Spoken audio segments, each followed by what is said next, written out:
the AR-6 Stinger crossbow from Steambow here. Not hard to assemble, but you do need to know where the screws go. There's really not that many. You've got 3 screws, 3 washers, and a nut. So as far as this right here, this set screw, what that's going to do is that's going to go in the front of the unit here. That's going to secure the limb. Make sure that you check the manual and all that good stuff.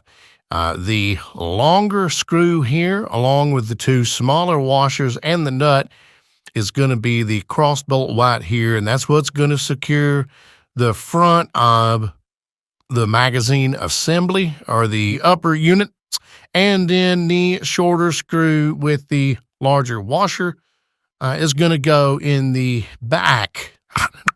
Put it over here, right there, of the magazine unit to secure that in place once everything else is done.